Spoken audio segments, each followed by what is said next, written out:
Hi guys, welcome to my channel. This is Autistic Reborn Mommy.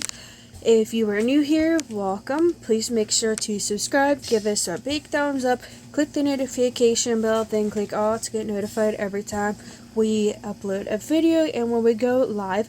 I hope you all enjoyed the little hauls that we did of stuff that we got the babies, and also some of you have been reaching out saying that you think that your kids might have autism.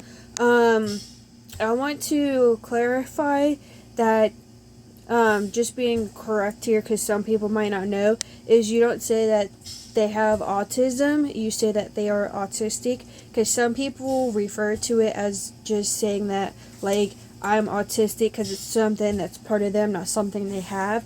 Also, make sure to get them tested. It doesn't hurt. Look into it further and write down everything that they do that is a STEM or you think is a STEM, and get them tested for sure and say, hey, like, I think that my child is autistic. I want testing done. And it doesn't hurt. The worst case scenario is you find out that they're not autistic, but I mean, in the end, you'll know for sure, and then that you can get them more help if they need it. So it doesn't hurt to get tested to find out if they're autistic or not. And it goes along with all the other disabilities too. Like if you think that you might be bipolar, schizophrenic, or anything like that, or even have anxiety and depression, like, go get tested, reach out to doctors and stuff like that, and say, hey, like, mention to them the stuff that you're struggling with or dealing with, and get further testing done, and then you'll find out, like, whether you have those things or not. And the worst case scenario, you don't, and the other case scenario is you do, and it makes you part of who you are. And there's people that may look so normal with quotes around that, but what you don't know is, like, not all disabilities are visible. Some disabilities is just like mental problems, I guess you could say. So, like, being autistic doesn't mean that it's a physical disability, because you can't see if somebody's autistic or not. Like, you can tell if they're doing stems, like rocking back and forth, flapping their hands, if they're constantly making noises when you notice, like, your other kids or your nieces or nephews don't do those sort of things. If you see them lining up stuff, if you see them staring at lights, watching ceiling fans, if you see them wanting to bang their head off the wall, bite themselves, throw things, then obviously get them tested. They definitely for sure might be autistic. Like, it doesn't hurt whatsoever to get tested to see. But just seriously, make down a list of everything that they are doing that puts them on the spectrum and that makes you think that they're autistic. Reach out to doctors and therapists and stuff like that there, and get them tested, because they will test for everything. They will test for ADHD, for ADD, oppositional defiant disorder. They'll test for autism, all kinds of stuff. So just get tested. And the people, in my opinion, now I'm no expert with any of this. This is just an autistic person saying what you should do in case if you think you're autistic or anything like that. So obviously, if you seriously think that you have a disability or something like that, like, obviously being autistic is a disability. Having another form of mental stuff, like having body dysmorphic disorder, that affects people's day-to-day life. You can't see those different disabilities, but they are there. People do have them, so keep that in mind. And also, if your child is autistic, find out as soon as you can. The moment you feel like, oh my gosh, like they might be autistic or there's something going on, get them tested, get them the help they need, especially if they're autistic or anything like that. They can get a service dog to help them, so that way there, like, they don't elope, which means running away, and that way there, they don't want to hurt themselves or anything like that. The dog can lay across their legs and put deep pressure on them to help them calm down and everything like that. So just make sure to get tested as early as you can if you suspect that there's something else going on, to get extra help. Now, there is some people that don't find out till years and years and years later, like when they're actually adults, if they're autistic or not, because it's more common for boys to be autistic than it is girls. But they will sometimes, with girls, misdiagnose them, saying that they have like ADHD or they have oppositional defiant disorder, instead of gearing it and getting it right, saying like, oh, they are for sure autistic. So make sure to get several tests done and find out for sure from all the right people to get the right diagnosis, because there is several people that will literally be misdiagnosed and saying that they have these other disabilities when they don't. So keep that in mind. It can happen. It's happened to people before. Also, make sure that if you notice that they're covering their ears from loud noises, get them headphones. If they're rocking in public or swinging strings back and forth or making noises or anything like that, as long as they're not hurting themselves, leave them alone, let them stim. Don't tell them to not stim, like rock them back and forth or anything like that. It's how they regulate to keep themselves calm. Because if you make them sit still, then you're forcing them to be quote-unquote normal, when you don't need to do that. You know, you don't need to try and change who they are. If they're autistic, let them be. Now, only interfere if they're hurting themselves or hurting you or somebody else.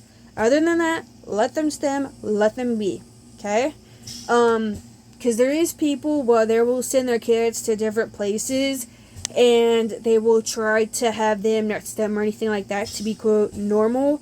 Don't do that. That's a no-no. Now, there is different therapies that they can get into, and like if they're nonverbal and they can't speak, obviously they can use PECS, which is a piece of paper that has different pictures and words on it that they can point to communicate. They can use sign language. They can modify the sign language as well. And then they can even use the buttons that you push to make it say like milk, bath, hungry, help, or anything like that. They can do that.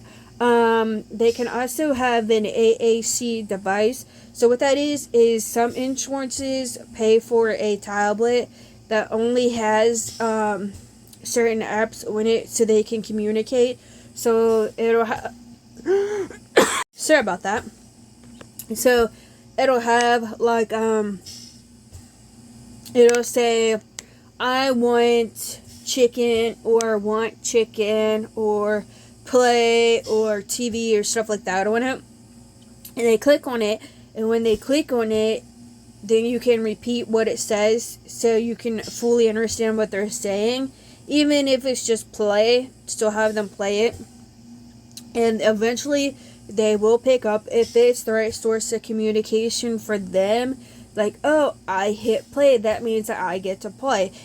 If I hit milk, I'm getting milk. You know, keep doing that regularly, and eventually we'll find the right communication that works perfectly for them.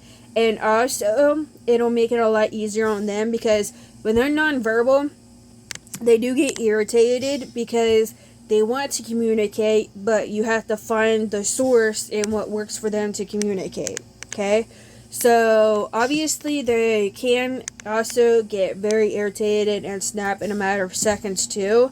Now, if they start to throw stuff or anything like that, definitely step in and interfere. And if you see them starting to bang their head off the wall, 2 things I recommend. 1, if you can, get a helmet, put them on them, and that way there, when they want to bang their head off the wall, like, keep the helmet on them, so when you can tell that they're going to bang their head off the wall, if they're not hurting themselves, it's hitting the helmet against the wall instead of their actual head.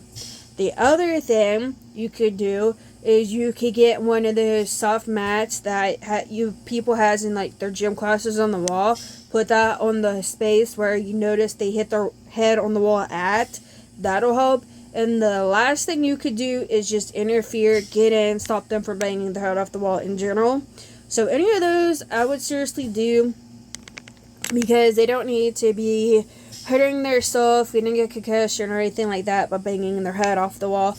So, like I said before, definitely interfere if they're hurting themselves or somebody else or you. Don't interfere when they're stimming. Just let them be. Like, obviously, if it's them like flapping their hands, making noises and stuff, don't stop it.